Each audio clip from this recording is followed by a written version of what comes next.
Hola, muy buenas tardes.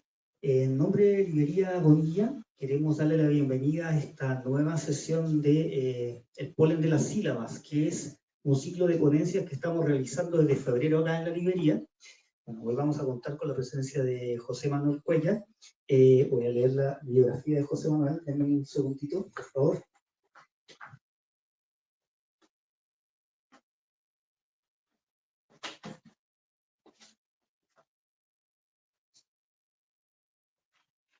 Bueno, José Manuel va a dar una charla acerca de la filosofía de lo mexicano de Emilio Uranga. Y quiero leer, bueno, en este caso,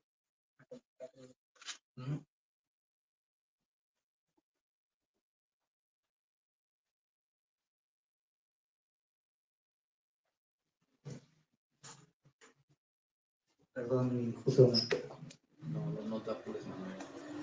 Sí viene ahí en el otro, donde viven los invisibles, creo que viene atrás. O sea, no la primera solapa, sino la segunda solapa. Ahí viene una breve semblanza. Perdón, de nuevo, José Manuel Cuellar Moreno, doctor en filosofía por la UNAM y maestro en filosofía contemporánea por la Universidad de Barcelona.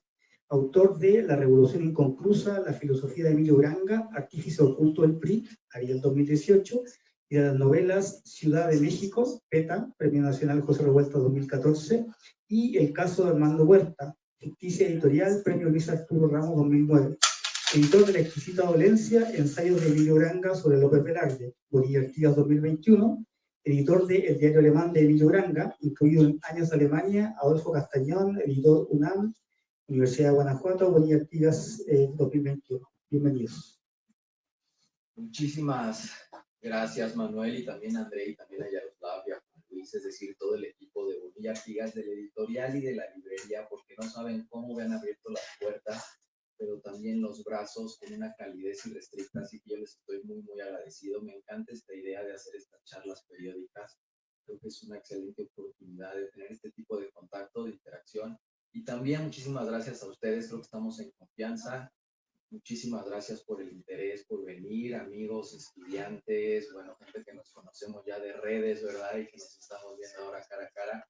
De verdad que me da muchísimo gusto estar aquí y creo que es un momento propicio, son las fechas propicias para desempolvar este viejo y secular tema de qué es el mexicano, y seguramente también tocaremos algunas fibras sensibles, algunos nervios centrales de nuestra cultura. Y me gustaría comenzar esta charla, me gustaría que fuese una charla, es decir, que me comentaran también sus inquietudes, sus autores, porque aquí hay estudiosos de varios autores, ¿no? De Rosario Castellanos, expertos en existencialismo, entre otras áreas. Pero yo creo que cuando hablamos de la filosofía de lo mexicano, de qué es el mexicano, qué somos en última instancia, el primer nombre que se nos tiene que venir a la mente quizás es el de Antonio Caso. No sé si lo habían escuchado antes. Franco, sí, lo leímos. Antonio Caso, el maestro de México. Antonio Caso, a mí me gusta decir, es el frontispicio de la filosofía mexicana del siglo XX. Es uno de los miembros más insignes del grupo del Ateneo de la Juventud, junto con José Vasconcelos y Alfonso Reyes. Y Pedro Enrique Sureña. Este es el núcleo duro del Ateneo de la Juventud. Y menciono a Antonio Caso y particularmente un ensayo suyo que se llama El Bovarismo Nacional. No sé si le suena este nombre de Madame Bovary, Emma Bovary, ¿no? Emma Bovary es un personaje de una novela de Gustave Flaubert, un novelista francés del siglo XIX. Y él escribe esta novela que se llama Madame Bovary. La trama es muy sencilla, la premisa es esta. Emma Bovary es una mujer francesa que ha crecido leyendo novelas románticas. Y a partir de estas lecturas ha creado ideales desaforados de lo que es el amor y de lo que es el matrimonio. De modo que cuando ella se casa con un médico, se da cuenta que la vida conyugal nada tiene que ver con sus expectativas. Y ella comienza a frustrarse. Bueno, esta es la premisa de la famosa novela de Gustave Flaubert, una de las grandes novelas decimonónicas sobre el adulterio. Y de pronto, Antonio Caso, este gran filósofo mexicano del siglo XX, dice que los mexicanos padecemos de bovarismo. Es decir, que padecemos un penoso lastre, somos presas de nuestros ideales. Hay un yo propio y hay un yo ficticio. El problema, dice Antonio Caso, es que este yo ficticio es irrealizable. Todos, dice Antonio Caso, vamos por la vida con una especie de imagen ideal de lo que queremos ser. Dice, esto es normal, esto no es patológico, ni merece peculiar atención. Todos nos creamos una imagen ficticia, un yo ficticio, y arreglamos nuestras acciones y nuestros pensamientos para cazar, para realizar, para embonar con este yo ficticio. ¿Qué pasa? ¿En qué momento este desfase, este estrabismo metafísico, dice Antonio Caso, se convierte en un problema, se convierte en un malestar en la cultura mexicana? Cuando este yo ficticio no emana de nuestras posibilidades reales, no emana de nuestras circunstancias, cuando este yo ficticio no es viable, es imposible, cuando proviene de fuera, cuando importamos un aparato teórico, foráneo, exótico a lo que en verdad somos. En ese momento, dice Antonio Caso, corremos el riesgo de sacrificar nuestro yo propio, lo que en verdad somos, por esta imagen real, ideal y realizable, ¿no? Esto quizás le suene a tesis de autores posteriores, porque para 1917, el año en que Antonio Caso está tocando una de las fibras sensibles de la mexicanidad, diciendo que estamos de alguna manera vistiendo un ropaje que no nos queda, un ropaje que no es adecuado, es decir, que la cultura mexicana no le sienta del todo bien al mexicano, sino que puede ser una cultura opresiva. Ese mismo año de 1917, hay un joven de Zitácuaro, Michoacán, que viene a la Ciudad de México, que viene a estudiar medicina en el colegio militar. Él está unos 3 años, y es además un joven que acaba de quedar huérfano. Este joven queda obnubilado por toda la efervescencia que hay en la Ciudad de México, por la vida cultural. Eh, Dice que también es un momento muy delicado para él, porque la orfandad le hace cobrar conciencia de su yo, comenzar a preguntarse quién soy yo, ya independientemente de la presencia paterna. Y también por estos años en los cafés del centro no se habla de otra cosa sino del casismo, es decir, del fenómeno de Antonio Caso. Antonio Caso era un excelente orador. En los auditorios la gente se agolpaba para escucharlo, para escuchar estas tesis, no solo sobre el bovarismo nacional, sino también sobre la filosofía del amor, sobre la estética. De modo que este joven estudiante de medicina, picado por la curiosidad, asiste un día a un auditorio de la Escuela Nacional Preparatoria a escuchar Antonio Caso y queda absolutamente maravillado por el porte, por el garbo, por la elocuencia de Antonio Caso y se convierte en uno de sus discípulos más cercanos. Este joven se llamaba Samuel Ramos y era muy tímido, era muy taciturno, casi no hablaba, dice, ¿no? Eh, y también en ese momento este joven médico decide renunciar a la carrera de medicina y cambiarse a filosofía. Es decir, Samuel Ramos es de la primera generación de filósofos, porque en México no existe una carrera de filosofía. La carrera de filosofía se inaugura en 1924. Si la primera camada de filósofos es Samuel Ramos, también otros personajes como Paula Gómez Alonso, ¿no? Son los primeros filósofos estrictamente profesionales. Antonio Caso estudió Derecho, fue jurista, aunque desde luego no le podemos escatimar el título de filósofo. Samuel Ramos, para 1927, emprende un viaje a Europa. Se va becado por el gobierno, es una comitiva de intelectuales, entre estos intelectuales está Diego Rivera, van a Moscú, van a París y Samuel Ramos se detiene en Viena. Y ahí en el Instituto Pedagógico de Viena, casi que por casualidad, entra a la conferencia de un señor llamado Alfred Adler, un psicoanalista. Un psicoanalista que en este momento ya había roto con Sigmund Freud. Es decir, ya hay un cisma dentro de la teoría psicoanalítica. Por un lado está Adler, por otro lado está Sigmund Freud.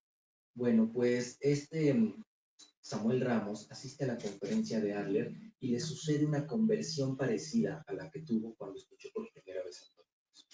Cuando escucha a Adler, dice, esto es algo más que una teoría. Siento que está removiendo algo en mi interior.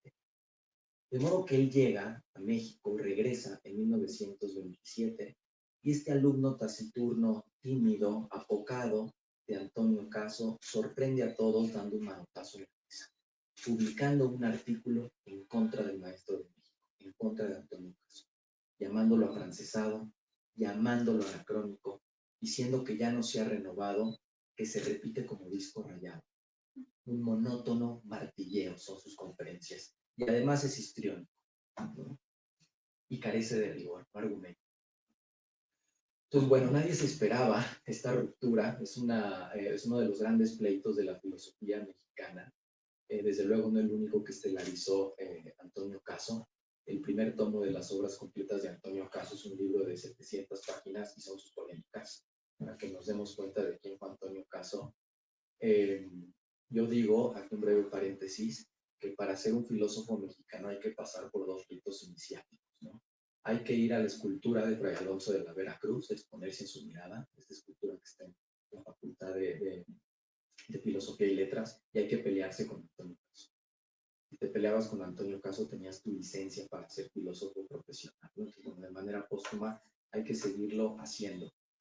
Y, pero lo que nadie se esperaba, lo que nadie aguardaba, es que Samuel Ramos no solamente estaba planeando un parricidio, el parricidio intelectual en contra de Antonio Caso, sino que estaba planeando un segundo golpe, esta vez en contra de todo México. En 1932, él publica un artículo que va a cambiar su vida, el rumbo de su vida. Va a haber un antes y un después, tras este artículo, y también va a inaugurar toda una corriente de la filosofía mexicana, y la corriente más rica y la corriente que hasta la fecha sigue dando más frutos, la filosofía del no mexicano. ¿Qué dice en este punzante y en este controversial artículo de 1932? El carácter del mexicano proviene de un complejo de inferioridad. Seguramente han escuchado esta tesis, que hasta la fecha se repite, es un lugar común. ¿Qué es el complejo de inferioridad? O sea, ¿qué nos está diciendo Samuel Ramos con esta tesis que sigue pesando, ¿no? Bueno, para Alfred Adler, para el psicoanálisis, todos nos sentimos inferiores en algún momento de nuestra vida. Todos. Cuando somos niños y nos damos cuenta de que habitamos un mundo que no está hecho para nosotros. Para empezar, no está hecho a nuestra medida, no está hecho a nuestras proporciones. Los muebles son enormes, son gigantes para un niño. El niño no alcanza la puerta, el niño no alcanza el apagador. Y para colmo, hay una presencia de una autoridad y de una fuerza física absolutamente irresistible, que es el padre. Hay alguien que te ordena, hay alguien que te manda, ¿no? Entonces sobreviene en el niño una conciencia desmesurada de su propia debilidad, un sentirse vulnerable. ¿Qué pasa con el desarrollo de ese niño? Dice Adler, ¿no? Y esto lo retoma Samuel Ramos. Pues después vienen otros mecanismos de validación y se supera esta etapa de una hiperconciencia de la propia vulnerabilidad.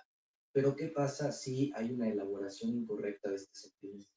Si no hay tal cosa como un mecanismo posterior de validación que permita al niño no sentirse subyugado bajo la autoridad paterna, entonces se convierte en una patología. Entonces el sentimiento de inferioridad se convierte en un complejo de inferioridad. Y esto lo está diciendo ya no solamente de los individuos, sino lo está diciendo de la cultura mexicana. Es decir, que muchos de nuestros rasgos provienen de un sentirse inferior y no poder lidiar con este sentimiento de inferioridad. Estar atascados en este sentimiento de inferioridad. ¿Inferiores frente a quién? ¿Frente a qué? Frente a la cultura europea. La cultura europea no como un hecho, sino frente a esa imagen que el mexicano se ha hecho de la figura europea, de la cultura europea. Inferior frente a esta autoridad con la cual el mexicano ha investido a un extranjero, a una potencia extranjera que habita su cabeza, ¿no? Es un trauma, dice Samuel Ramos, que se remonta a la conquista, que tiene uno de sus momentos más álgidos en la independencia y que de alguna manera este hechizo, esta ilusión de inferioridad se rompe con la revolución. Esa es su idea, esa es su tesis. Entonces vean qué importante tesis, tiene muchos flancos, Por un lado, tiene este psicoanálisis del mexicano, nos dice que proveníamos de un complejo de inferioridad, pero lleva a cabo otra cosa, otra hazaña que a mí me parece descomunal, es la introyección de la historia nacional. Gracias a este armatoste teórico psicoanalítico de Samuel Ramos, podemos ver la conquista no solamente como un suceso histórico anclado en el pasado, sino como un trauma. Es lo que nos está diciendo Samuel Ramos. La conquista también es un trauma, es decir, no es algo que acontezca en el pasado, sino es algo que se reactualiza, es una huella anémica que está ahora dándose de manera diaria, lo mismo que la independencia. ¿De qué manera se manifiesta el complejo de inferioridad? En una persona y por lo tanto en una cultura, ¿no? De dos maneras muy generales, dice Samuel Ramos, con un afán desmesurado de superioridad, ¿no? Por ejemplo, ¿qué pasa cuando nosotros descubrimos que tenemos algún defecto y que no queremos que nadie más lo note? Un defecto, alguna debilidad, una vulnerabilidad. Reaccionamos de dos maneras casi siempre, es lo que nos está diciendo Samuel Ramos. Por ejemplo, no sé, me surge un granito, ¿no? Que no quiero que nadie sepa, no quiero que nadie lo vea, no quiero que nadie se entere, ¿no? ¿Qué hago? Le pongo a lo mejor una plasta, ¿no? El maquillaje para que no me lo note. ¿Qué consigo con eso? Hacerlo más evidente. Es decir, estoy subrayando esta debilidad en un afán de ocultamiento, ¿no? No es una elaboración adecuada de esta sensación de inferioridad. O al revés, ¿no? Dice Samuel Ramos, me convierto en una reacción contestataria, lo exalto, lo subrayo. Si aquí está, ¿y qué? ¿No? Esto, traducido a la cultura mexicana, se convierte en un afán de superioridad, es decir, en una especie de exaltación nacionalista, de subrayar excesivamente las particularidades del mexicano o en un mimetismo de lo extranjero, en un querer camuflarse con los ideales extranjeros. Yo no sé cómo lo vean, pero creo que Samuel Ramos nos está dando las pinzas conceptuales para entender muchos de los rasgos, ya no solo de los años 30, cuando él está enunciando esta tesis, sino de la actualidad. Cómo el mexicano oscila entre estas dos reacciones, entre la contestación iracunda frente, frente a esta imagen que él entiende como superior, como una autoridad irrecusable, y por el otro lado, el adoptar a pies juntillas un aparato teórico foráneo o una moda foránea, en detrimento, por supuesto, de los valores autóctonos, ¿no? De los valores verdaderos. Bueno, esto va a ser la simiente, va a ser el origen de la filosofía de lo mexicano. Y aquí hay que ser cuidadosos con las palabras, porque no es la filosofía del mexicano, no es la filosofía de lo mexicano. Una de las primeras críticas que se le hacen a Samuel Ramos y a los autores posteriores es de que el mexicano es indefinible. ¿Qué mexicano? Es lo primero que pregunta. ¿El del norte, el del sur, el de la costa, el de ascendencia maya, el de ascendencia nahua? Es un reduccionismo. La filosofía no puede mirarse el ombligo, ¿no? Es un despropósito, ¿no? Bueno, Samuel Ramos en realidad no está diciendo nada de eso. Dice, lo mexicano no es un hecho tangible que vayamos a descubrir saliendo aquí a la calle, sino es más bien, él utiliza la palabra de destino. Después, cuando se introduzca la jerga existencialista en México, se hablará del sentido. Más bien, lo mexicano es una tarea colectiva, es la tarea de dotación colectiva de sentido. Es un proyecto de vida que requiere actualización. No es la descripción antropológica notarial de un hecho tangible. Esa es la diferencia. Ellos distinguían entre el mexicanismo, que es la cosificación del mexicano, este tratamiento folclorista del mexicano, de lentejuelas y chinas poblanas, dice Samuel Ramos, frente a lo mexicano, que es el sintagma propiamente filosófico, lo mexicano. A mí me gusta poner el ejemplo de cuál es la diferencia entre la silla y la silleidad, por ejemplo, o cuál sería la diferencia entre el agua y lo acuoso, ¿no? El español tiene este artículo neutro de una enorme intuición ontológica, ¿no? Y de eso se está aprovechando la filosofía mexicana. Fíjense que en mis pesquisas nunca me he encontrado la palabra mexicanidad. La palabra mexicanidad comienza a insertarse en el vocabulario cotidiano hasta mediados de los 40. Ahora tenemos que hacer un salto a la década de los 40, a principios de los 40, y reparar en otro estudiante de medicina, William Kenkley. era muy enquencle, pero con una mirada chisporroteante y con una inteligencia que sus amigos llamaban luciferina. Tenían miedo de hablar con él porque era alguien que sacaba una comitiva de intelectuales y en una plática te podía acorralar y tal cual despojar intelectualmente hablando de tus más caras certezas. Este estudiante de filosofía, un día, un lunes a las 7:15 de la tarde de 1943, acude al Colegio Nacional. ¿Han ido al Colegio Nacional? Está en la calle de Argentina. No, está en Donceles, perdón. En Donceles. Bueno, pues allí va este joven estudiante de medicina a escuchar una conferencia de Alfonso Reyes. Una conferencia sobre el deslinde, este libro tan famoso de Alfonso Reyes. Y él, este joven estudiante de medicina, queda absolutamente fascinado por Alfonso Reyes, una presencia majestática, otro ateneísta, ¿no? Y en ese momento él decide salirse de la carrera de medicina y torcer sus pasos hacia la ribera de San Cosme, hacia la Facultad de Letras, para hacerse filósofo. Se trataba de Emilio Uranga. Emilio Uranga, en la Escuela de los Mascarones, se hace discípulo de Joaquín Chirá, se hace discípulo de José Gaos, y ahí en el salón de José Gaos, él se sentaba en la segunda fila. Se sentaba en la segunda fila al lado de Luis Villoro y de Jorge Portilla y de Ricardo Berra. En la fila de hasta atrás se sentaba un personaje que parecía caballito de mar, decían sus amigos, que era Leopoldo Sea. Bueno, pues Leopoldo Sea asusa a estos jóvenes de la segunda fila para que creen un grupo de estudios semi-informal. Se van ahí a una casona de Bucareli, se ponen a leer a Kant, pero pronto comienzan a leer otros libros. Son libros que están llegando de Francia. Estamos ya en 1947. Y en la librería francesa, que estaba ubicada en Reforma número 12, comienzan a llegar autores desconocidos aquí en México. Me estoy refiriendo a Jean-Paul Sartre, a Simone de Beauvoir, a Albert Camus y a Maurice Merleau-Ponty. Entonces, Emilio Uranga, con esta enorme avidez que lo caracterizaba, va a la librería francesa, se hace de todas estas novedades editoriales, las comenta con su grupo de amigos, comienza una de las grandes rebeliones de la filosofía mexicana. Así como Samuel Ramos comete parricidio contra de Antonio Caso, en estos momentos, en los 40, Emilio Uranga va a cometer parricidio en contra de José Gaos. Comienza el existencialismo mexicano. El existencialismo mexicano, en primera instancia, ¿no? En primer lugar, lo podemos ver eso, como una revuelta, como una rebelión de estos jóvenes en contra de la ortodoxia heideggeriana de su maestro José Gaos y como una recepción del existencialismo francés, ¿no? Heidegger para estos años está atravesando un proceso de desnazificación. Además, a Heidegger, ¿han leído a Heidegger? Es como internarse en las nieblas germanas.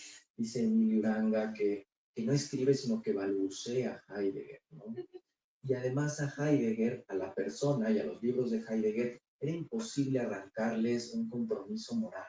Es una filosofía que se declara a sí misma no inmoral, sino amoral. Es en el registro ontológico. Entonces, desde luego que Heidegger no es en estos momentos un autor atractivo para la juventud mexicana. Emilio Uranga nació en 1921, es decir, tenía 27 años. Tenía una novia en la facultad. Si saben, a ver si adivinan quién era su novia de la facultad. Y esto me lo dijo la propia novia. La novia me dijo, sí, yo entré a la facultad y dije, quiero andar con el hombre más inteligente de la facultad. Y me dice, no, Carmen Rovira, ¿no? Carmen Rovira. También por allá en la facultad estaba Rosario Castellanos. Rosario Castellanos, solemos pensar en ella como novelista, como en una gran poeta. Ella estudió filosofía, ella es filósofa, su tesis de maestría sobre cultura femenina. Entonces, ella está en este ambiente del existencialismo mexicano. ¿Quiénes iban a las conferencias de estos jóvenes rebeldes? En todas estaba Rosario Castellanos, absolutamente, que además suspiraba perdidamente por uno de estos jóvenes llamado Ricardo Guerra. Por Ricardo Guerra. Bueno, estos jóvenes rebeldes adoptan para sí el nombre grandilocuente de Grupo Hiperión. ¿Quién es Hiperión? Es un titán de la mitología griega. hijo del cielo y de la tierra. Ellos querían hacer suya esta empresa titánica, conectar el terreno fértil de México con la universalidad del pensamiento. Querían hacer una filosofía universal partiendo del análisis de las particularidades del mexicano. Entonces vean cómo es un momento único en la historia del pensamiento mexicano. Es la época de oro de la filosofía mexicana. Están, digamos, que todos los elementos puestos para que se den la tormenta perfecta. Y el chispazo que va a desatar el incendio va a ser la inteligencia endiablada de Miyura. Es también la época de la posguerra.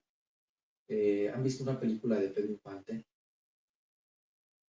¿No? Pues es este México del que estamos hablando, ¿no? Es este México pujante, el presidente quien era Miguel Alemán, el primer presidente de extracción civil, es decir, la revolución mexicana ya se bajó del caballo y ahora viste corbata y frecuenta la universidad. Ya tenemos no a un general, sino a un licenciado, el licenciado Miguel Alemán, además joven, vigoroso, con esta sonrisa fotogénica. Es la época de los brindis interminables en Acapulco, es la época del cine de rumberas de Ninón Sevilla, que esta charla debería tener de fondo la música de Ninón Sevilla y de Ticolele, ¿no? Para estar ambientados.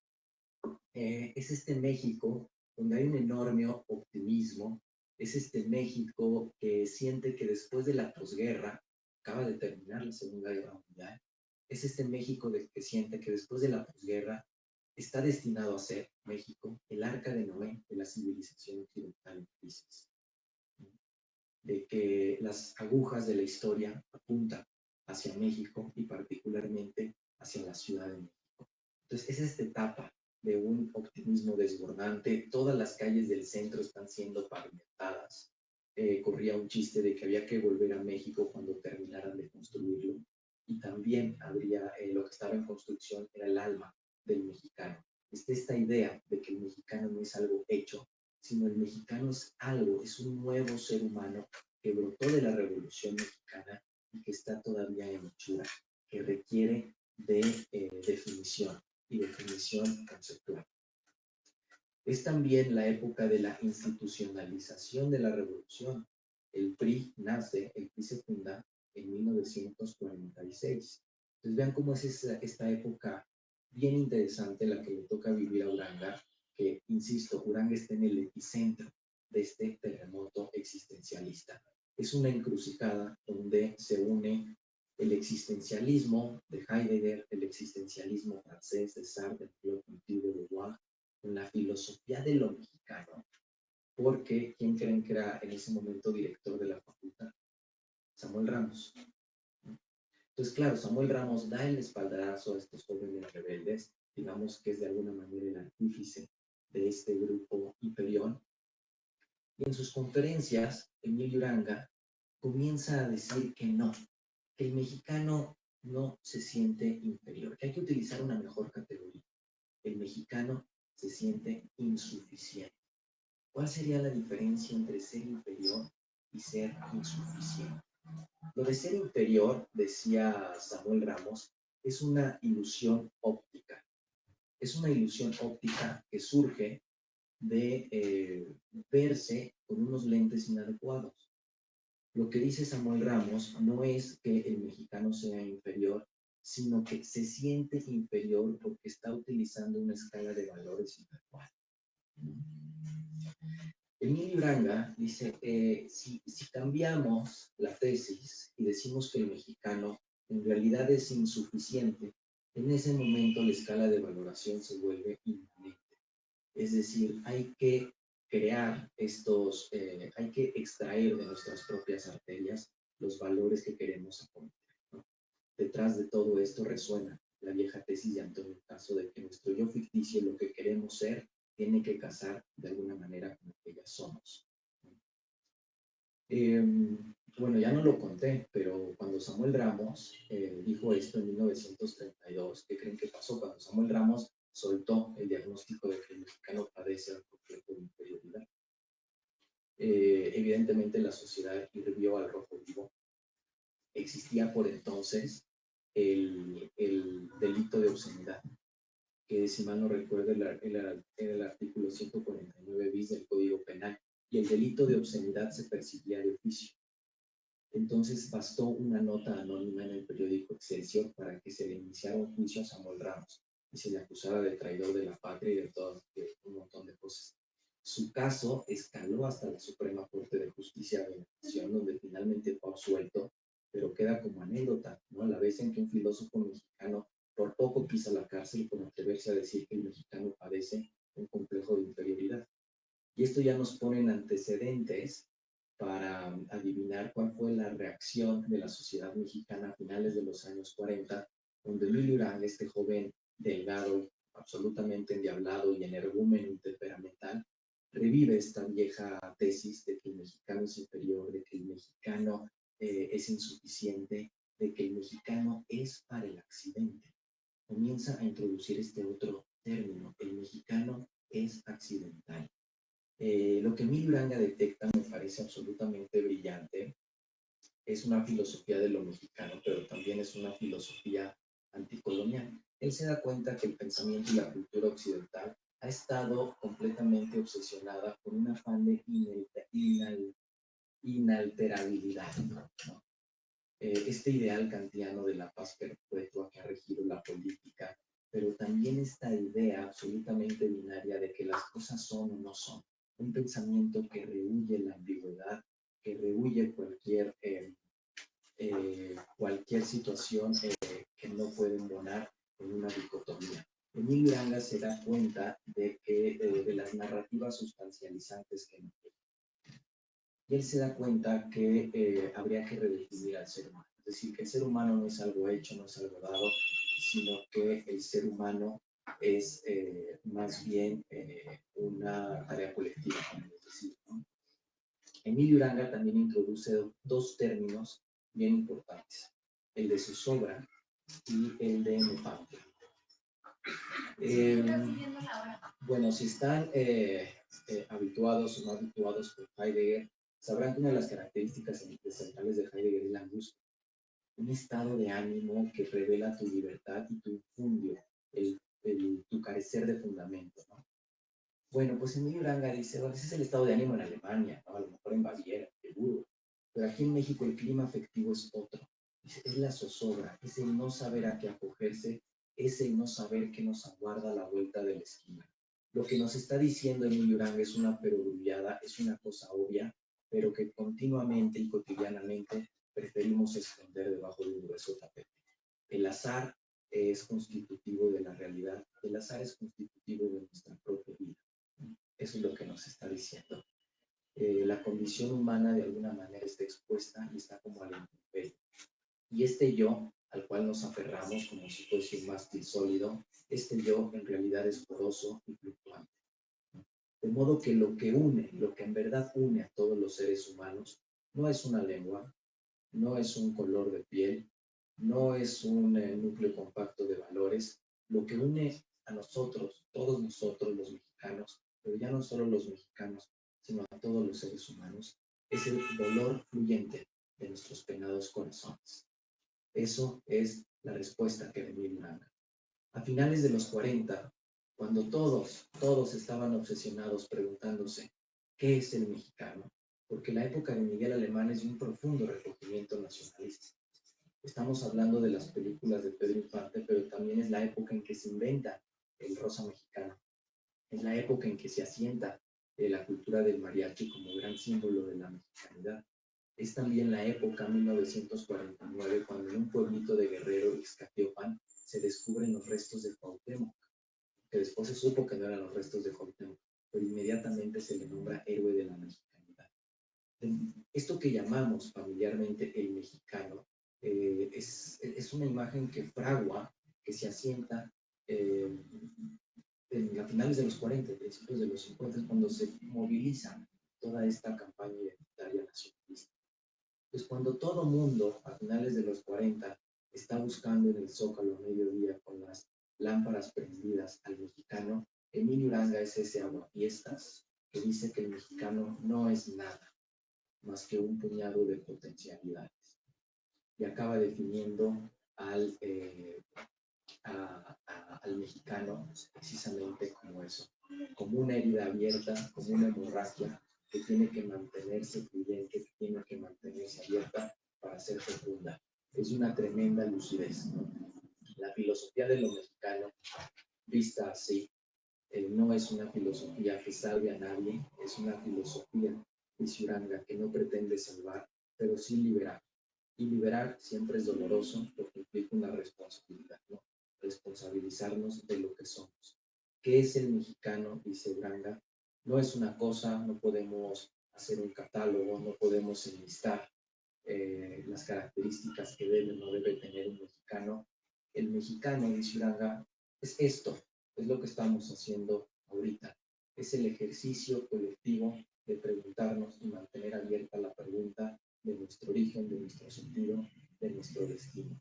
Es poner sobre la mesa la cuestión dolorosa, pero liberadora de responsabilizarnos de nuestra identidad, ¿no? Sin coartadas de mala fe, sin malos consuelos, sin falsos consuelos, ¿no? No me gustaría acaparar la palabra, perdón, es un tema que me apasiona, me gustaría más bien cederles la palabra a ustedes. No sé si alguien tenga alguna pregunta, algún comentario. Sí, tal como dice José Manuel, hay micrófono disponible por si alguna persona quiere intervenir, hacer comentarios, consulta, pregunta, hay micrófono disponible.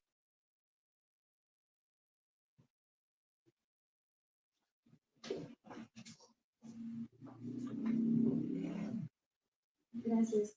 Yo tengo dos preguntas. Una es más sobre la biografía de estos autores que mencionan. El que hayan estudiado medicina antes de estudiar filosofía, ¿eso afectó en algo su manera de ver las cosas o su método filosófico? Y la otra, bueno, es más un comentario.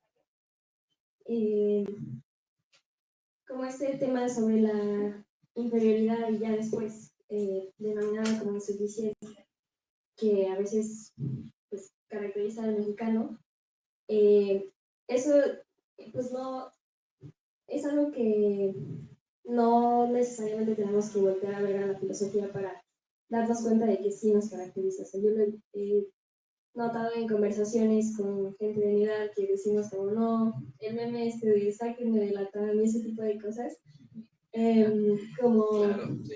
como que a veces lo decimos como comparándonos con el sistema económico de, entre comillas, primer mundo o los países más desarrollados, cuando vemos pues las insuficiencias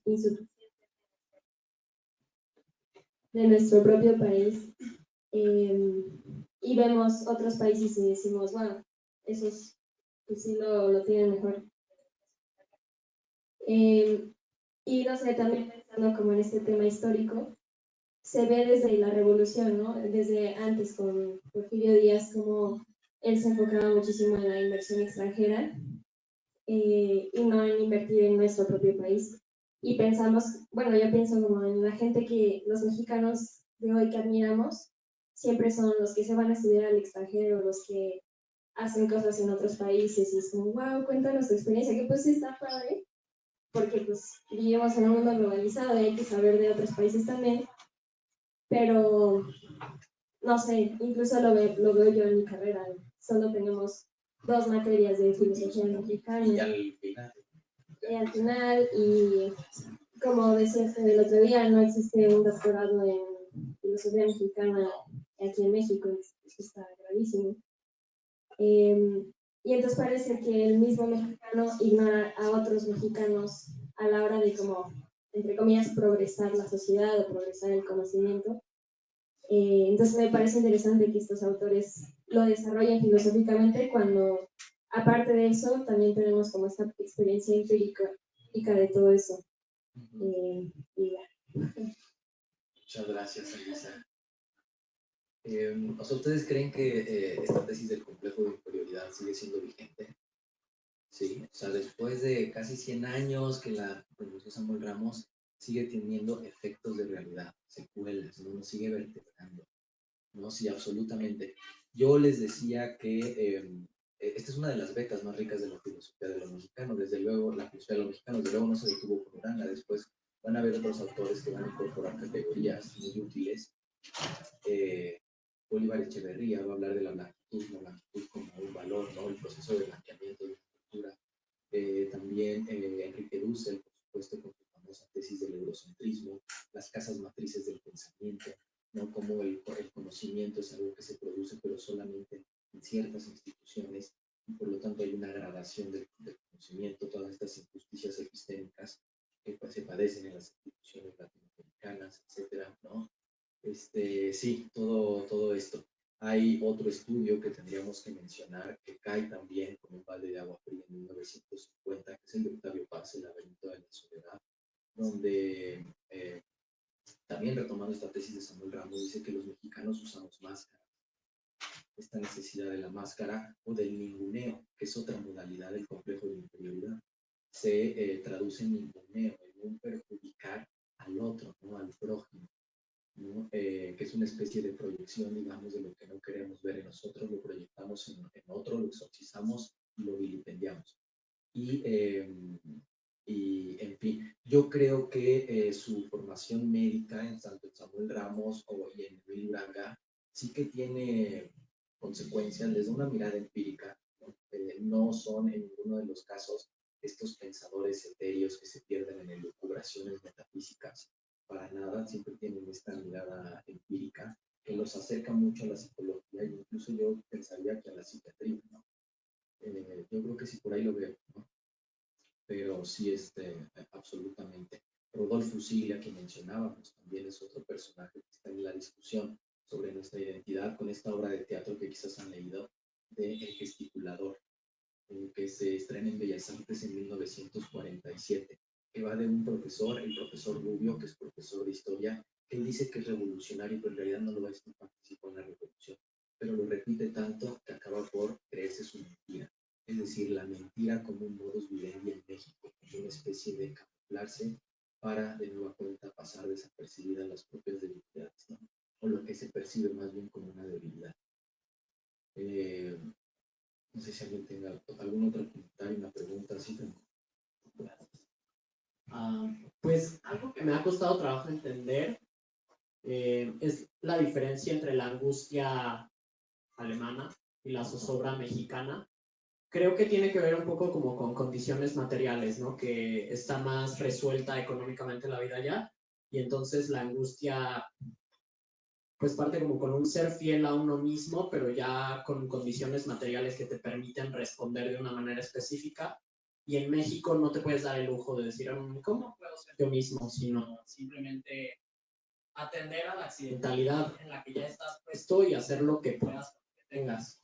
Creo que va por ahí, pero la verdad me gustaría si usted pudiera clarificar más la diferencia.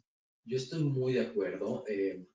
Uranga no la clarifica así como le estamos poniendo, ¿no? Es decir, esta es la angustia y yo le estoy oponiendo la zozobra. Nos introduce la zozobra y es, digamos, tarea nuestra tejer fino y ver por qué prefiere, por qué se decanta, por qué siente la necesidad del prurito de utilizar este término y no simplemente la angustia. Yo creo que va por lo que dices, que él ve en la angustia algo así como una dejadez burguesa, algo así. Como esta aventura de individualización, la expresión no es mía, sino es literalmente de Heidegger. La angustia es una aventura de individualización, es como una especie de tedio, de abismo existencial que se abre de golpe y que te aísla del resto. Los objetos, los entes, pero también los demás, significan igual de poco o igual de mucho. Hay una especie de diferencia que te singulariza, que te individualiza, ¿no?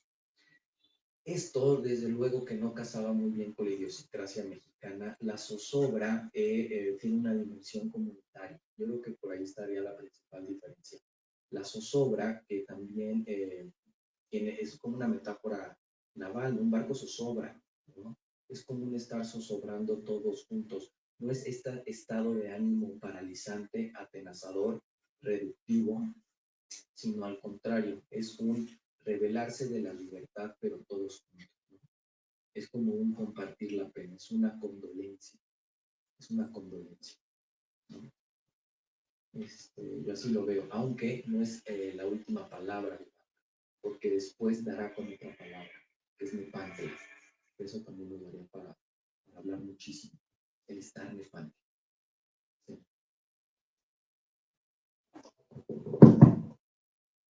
Yo tengo una pregunta respecto a esto último, de la última parte de tu charla.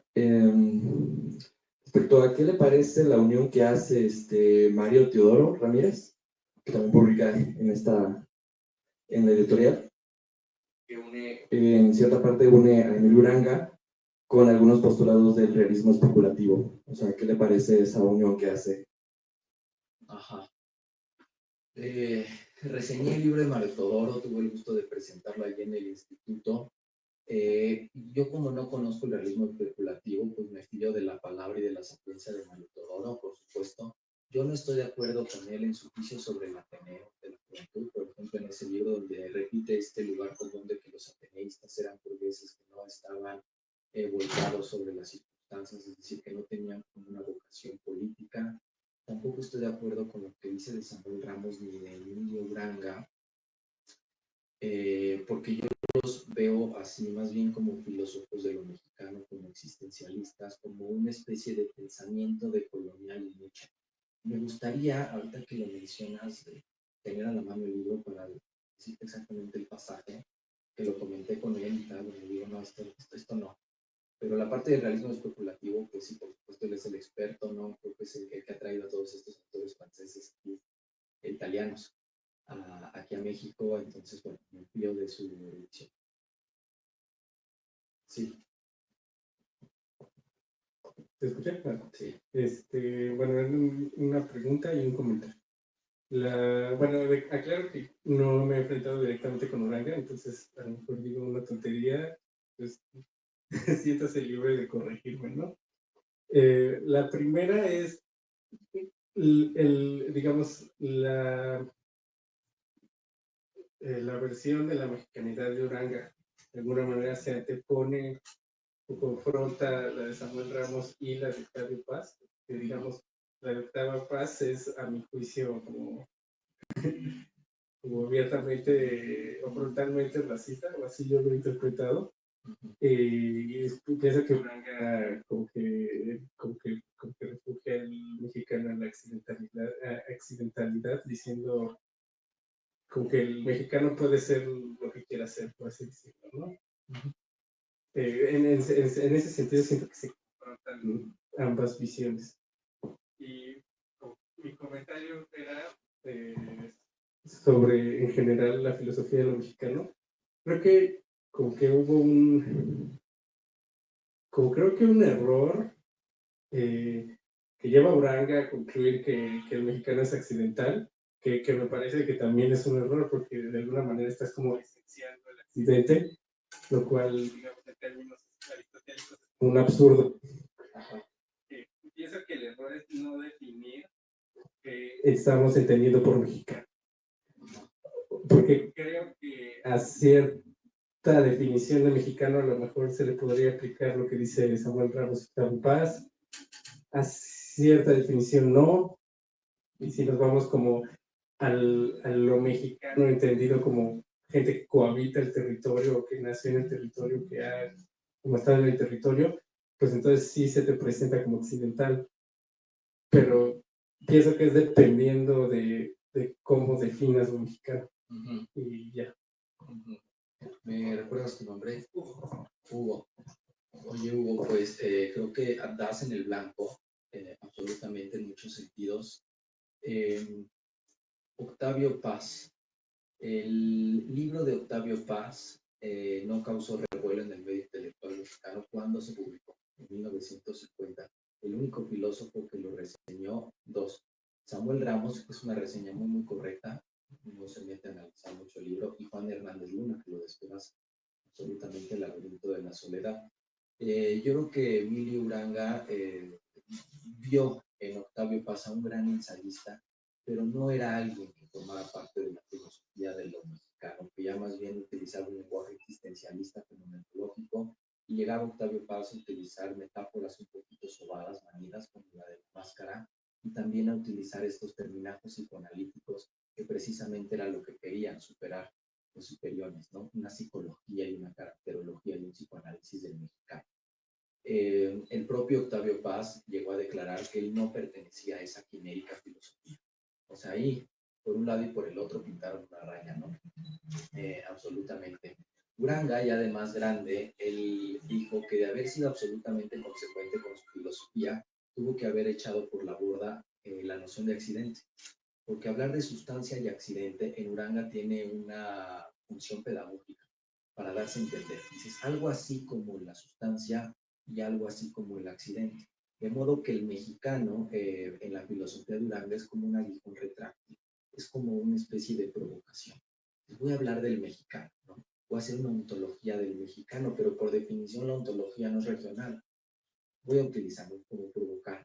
Y de pronto, a la mitad del libro, desecha la noción de mexicano. Dice, porque en realidad lo mexicano, lo que tú dices, es un modo de ser. Es un modo de ser, es mi modo de ser, es el modo de ser del que pueden participar ciertas personas, de modo que ya no estamos hablando de una jurisdicción geográfica, política, ya no estamos anclando nuestros traumas, eso le chocaba a Uranga, ¿no? El refugiarse en el trauma de la conquista, ¿no? O en el trauma de la niñez, todo eso le chocaba al psicoanálisis, ¿no? Y es muy contrario a cierto existencialismo, que más bien finca la identidad no en estos episodios traumáticos de tu psique, sino más bien en tu voluntad libre y tus proyectos a futuro. Se lo veía más así, ¿no? Es un modo de ser, si lo queremos decir con la jerga y escolástica accidental, para que entendamos la precariedad, la permeabilidad, la contingencia, la gratuidad, el azar, ok, ¿no? Pero en realidad necesitamos hacer una filosofía otra. Y toda la filosofía que llamaba antiguo occidental hay que desecharla, ¿no? Eso él mismo lo reconoce. O sea, al final no estoy hablando del mexicano. El mexicano de alguna manera es lo que le permite el registro ontológico, no hablar de seres particulares, sino de un modo de ser, ¿no? Y hacer un nuevo humanismo, o sea, un proyecto que también está muy en la época, ¿no? Un nuevo humanismo, la regeneración de la humanidad después de la Segunda. Ya no hay que definir al ser humano, sino hay que ver en el ser humano un campo de riego abierto, así lo hicieron.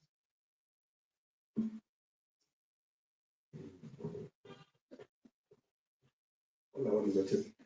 Yo quería preguntarte, sobre todo porque tú editas a Uranga y lo conoces muy bien, si él por ahí ensayó algo sobre lo mexicano, pero desde el punto de vista lingüístico, porque, bueno, ese es, creo, un punto fundamental, algo por donde podríamos entrar a analizar lo mexicano, por ejemplo, la lengua española y todas las lenguas que conviven en el país, ¿no?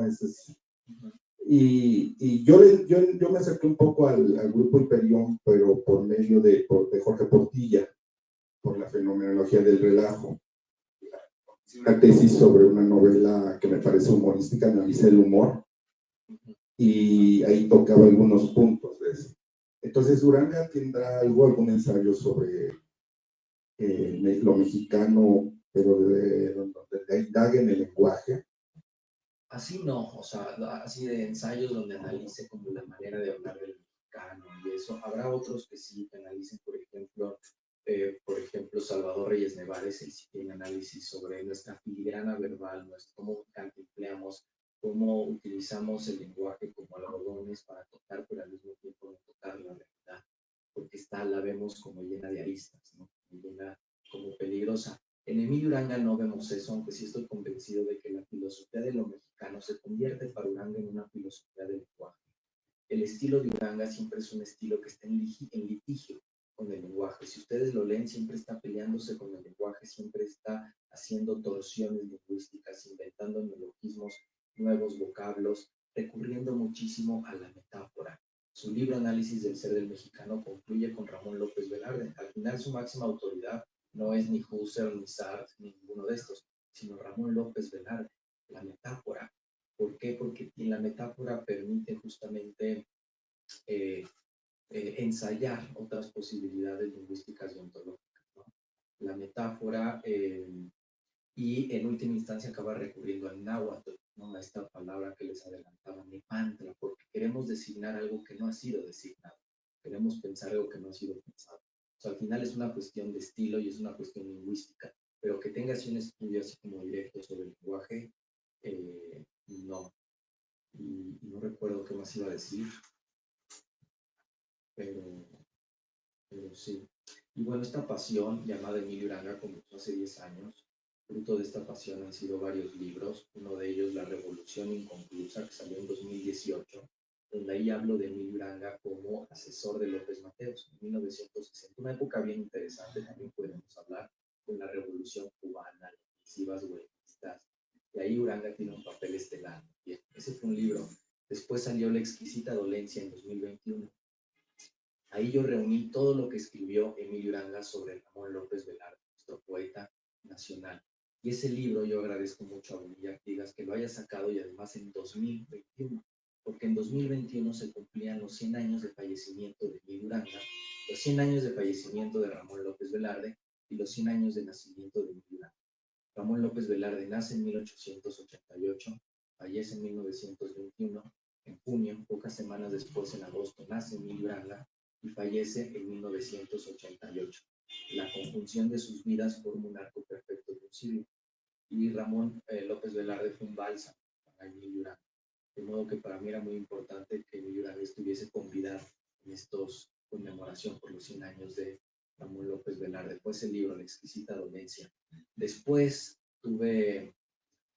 después profané un poco los diarios personales de Emilio Uranga. Me metí a su diario personal de 1955, además un diario escrito a mano. No sé si ustedes se hayan asomado al diario de alguien, es una sensación vertiginosa, absolutamente. Profanar esa tumba de Tutankamón. Fue una labor muy conmovedora. Se publicó, también lo publicó Bonilla Artigas, junto con la correspondencia Luis Villoro, junto con la correspondencia Alfonso Reyes. Ese libro se llama Años de Alemania. Y este año salió un libro que se llama Herir en lo sensible. Y el título viene mucho a cuento, porque ahí reúno toda la crítica literaria, o gran parte de la crítica literaria de Emilio Uranga. Emilio Uranga fue periodista. Emilio Uranga escribía 150, a veces 200 artículos al año. Y él era muy desordenado, no guardaba estos artículos en un cajón, así lógicamente. No, estaban perdidos en las bibliotecas. Ha sido una labor de muchos años de ir a rescatar todo lo que arrastró este vendaval furioso del tiempo y este vendaval furioso llamado Emilio Uranga. Recopilarlo, encontrar estas joyas de sabiduría literaria, reunirlas todas en un volumen, contar con la fe de Bonilla Artigas, que fue este libro que salió, Herir en lo sensible, que lo hemos estado presentando aquí, lo hemos estado presentando a lo largo de este año. Y también estoy muy contento de anunciarles, de darles una noticia que me pone muy contento, porque mientras yo recopilaba todas estos artículos, también me di a la tarea de escribir su biografía. Y eso ha sido una labor muy bonita, no solamente de leer artículos, de leer libros, ha sido una labor de detective, ha sido una labor de ir a entrevistar personas, a Aullar, a Porfirio Muñoz Ledo, escarbar en viejas heridas, hacerme de muchos amigos, tomarme muchos cafés, ir de aquí para allá a la Ciudad de México. Es una labor de 10 años, ¿no? Y mañana voy a recoger, que ya sale de la imprenta, mi biografía, que se va a llamar La razón pendular de Emilio Uranga, una historia del existencialismo mexicano. Ahí les cuento todo, desde que nace en 1921 hasta su última mudanza, ¿no? Y obviamente recreo toda esta época de oro de la filosofía mexicana del medio siglo. Y mañana voy a recogerla, así que esta charla es de alguna manera un anticipo de este ciclo que estoy cerrando en mi formación de mi vida. Entonces, qué bonito festejarlo con ustedes. Y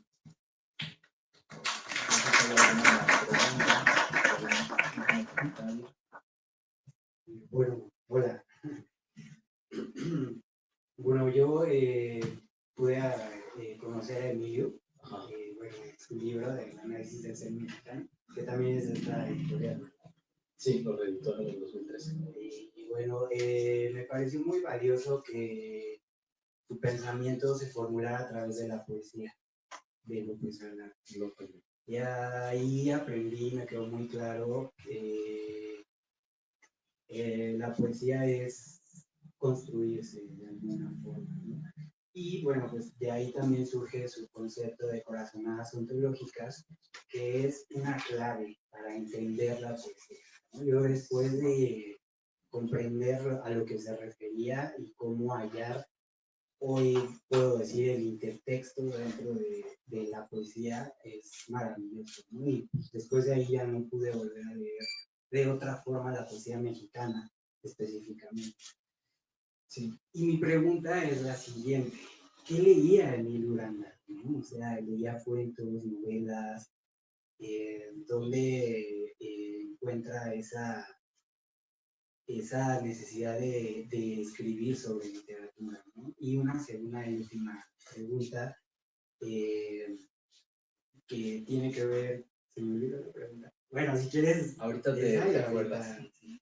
Pues sí, con esto, bueno, les puedo contar una indiscreción, un chisme que ha salido a la superficie investigando la biografía de Emilio Uranga. Y creo que también es una bonita manera de concluir para no abusar de su tiempo. Es verdad que el último capítulo del libro de Emilio Uranga está consagrado a Ramón López Velarde. Él dice que es un poeta de corazonadas, es decir, que la poesía es filosofía y la filosofía es poesía, se fecundan mutuamente. Emilio Uranga escribió Análisis del ser del mexicano sumido en una depresión muy profunda.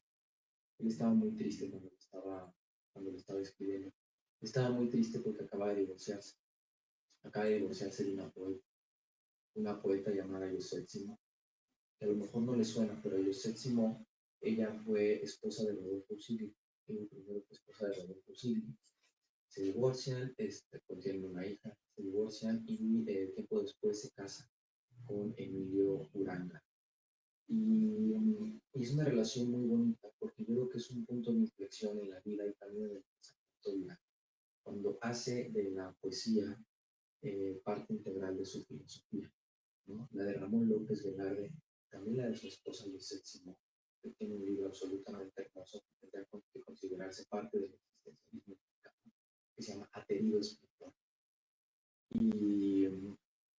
Y de modo que ese último capítulo es un diálogo con Ramón López Velarde, es un duelo, es una carta también a su esposa poeta, de alguna manera. Es el filósofo dándose cuenta que filosofía y poesía se están dando, ¿no? De modo que él desde muy joven lo vemos prendido a los libros de Thomas Mann, a los libros de Goethe, a los libros de Proust. Y eso no se nos tiene que olvidar, ¿no? Que es alguien que en primer lugar un médico, es alguien que también en primer lugar un literato. También escribió novelas, sí, y cuentos, inéditos. Pero ya los metí. Sí. Habría que también sacar. Yo también.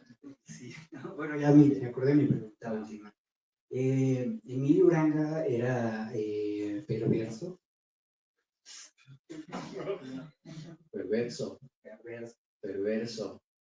Es que otras veces has contado algunos chismecillos. Era medio malillo. Es que Itzmin se conecta a mis lives y ahí cuento cosas. Le robó. Exacto. Bueno, la filosofía ya es de suyo una perversión. Y esto no lo decía Emilio Uranga, sino su maestro José Vamos. Para estudiar filosofía y dedicarte a la filosofía, debes tener algo de soberbio y de demoníaco. Debes creerte capaz de profanar, de horadar el secreto de los primeros principios. Gracias.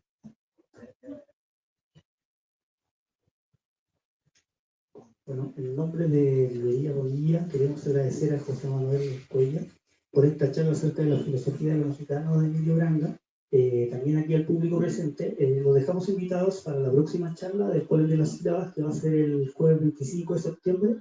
Es una charla de Eugenia Lera acerca del 68, pasado, presentes y futuros. Muchísimas gracias y buenas tardes. Muchísimas